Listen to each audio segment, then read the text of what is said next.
판단, 편견, 이게 이제 많이 MSG가 팍팍 들어가는 그런, 우리는 두 눈을 뜨고 아이를 보지 않고 마음의 눈으로 아이를 봐요. 네가 앞으로도 또 이러겠지? 라는 생각 때문에 굉장히 힘든 거예요.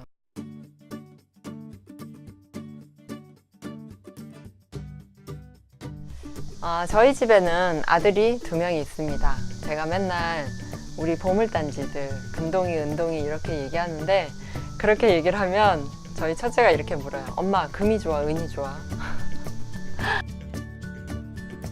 아니야, 엄마는 금도 좋고 은도 좋아. 어느 게 하나 더 좋다고 할 수 없어. 이렇게 얘기를 해요. 사실 두 아이를 똑같은 마음으로 좋아한다라고 얘기하긴 힘들지만 맞아요. 금도 좋고 은도 좋고. 왜냐면 금이 좋은 부분이 있고 은이 좋은 부분이 있는데, 그걸 어느 게 좋아라고 물어보니까 정말 할 말이 없더라고요.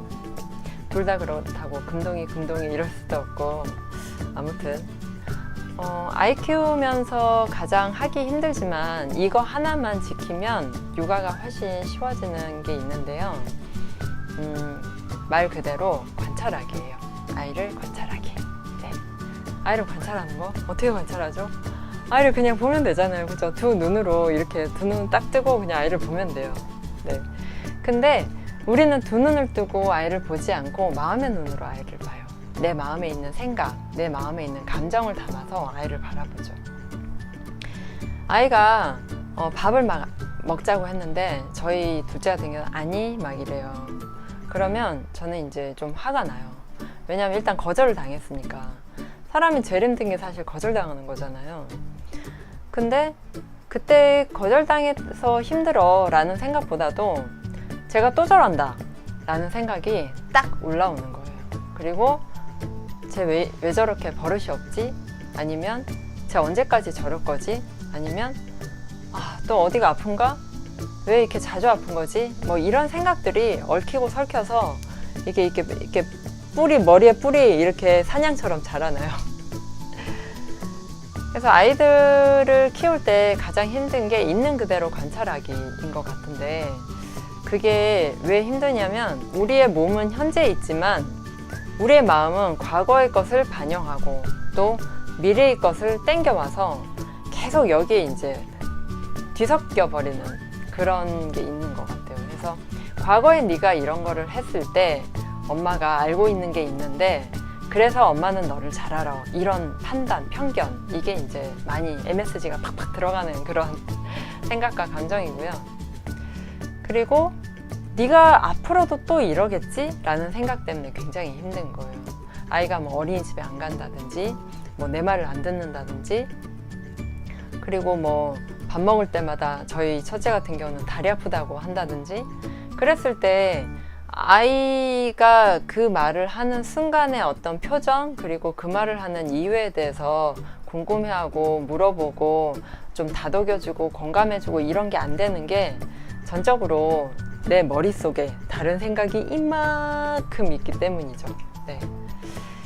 그래서 제가 쓰는 방법은 이런 거예요. 아이가 어떤 행동을 했을 때, 혹은 제가 어떤 걸 제안했는데 아이가 싫어, 그거 안 하면 안 돼, 막 이렇게 얘기를 하면 그냥 제 마음에 있는 걸 그대로 얘기를 해요. 제 마음에 있는 걸 담아서 비꼬거나 비판하거나 섣불리 판단하거나 이렇게 하는 게 좀 자동 반응이었다면 그거를 좀 안 하도록 의식적으로 노력을 하는 것 같아요. 그래서 잠깐 이제 빠지지 하고 이렇게 화가 나면 내가 좀 또 저 아이의 반응에 지금 발끈했구나 이렇게 잠깐 생각을 한 다음에 발끈한 내 마음은 잠깐 이렇게 옆에다 치워놓고, 그럼 어떻게 했으면 좋겠어? 나중에 먹을까? 뭐 이런 식으로 또 물어보기도 하고. 그래서 저희 둘째 같은 경우도 그럼 저녁에 짜장밥 먹자 뭐 이러면 아니 싫어, 짜장밥 안 먹어, 그냥 짜장만 줘, 뭐 이렇게 귀여운 그 4살짜리 아기 말로 어찌나 따박따박 말을 잘하는지 그럴 때 너무 얄미워요. 근데 이제 거기다 대고 아니야 밥 먹어야 돼 이러면 끝도 없이 이제 실랑이를 벌이게 되고, 그 실랑이가 결국 아이를 더 밥 안 먹게 하는 안 좋은 결과를 갖고 오는 거죠. 그래서 저는 그래, 그러면 밥 안 먹고 싶은 거야? 그러면 나중에 먹을까? 이러면 애가 또 응 이래요. 근데 나중에 먹을까 그랬는데도 아니 이렇게 싫어까지는 얘기를 안 하더라고요. 저희 집 애 같은 경우는. 그래서 그리고 저희 첫째 같은 경우는 그게 싫다고 하면 그러면 짜장 말고 다른 거 먹고 싶은 거 있어? 이렇게 물어보고, 그러면 그건 엄마가 내일 해줄 테니까 오늘은 짜장밥 먹는 거 어때?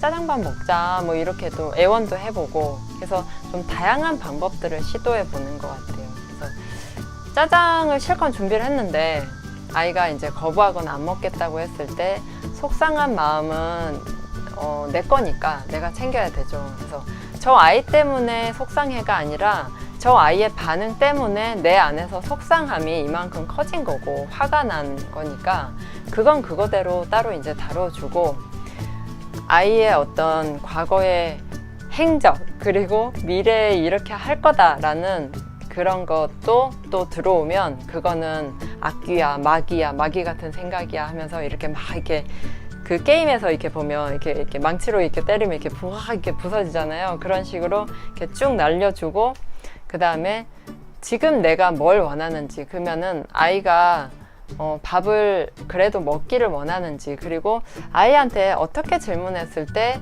아이가 내 말에 좀 더 수긍해 줄까를 연구를 하면서 이제 얘기를 하게 되는 거죠. 근데 여기에서 주의할 점은 무조건 문제를 해결하는 쪽으로 하려고 하면 안 돼요. 그래서 우리는 보통 보면 출산할 때든 아이를 키울 때든 무결점, 완벽한 엄마, 그리고 너무 이렇게 좋도록 정말 1도 안 내고 이렇게 키우고 뭐 이런 걸 생각하는데 그런 건 없는 것 같아요.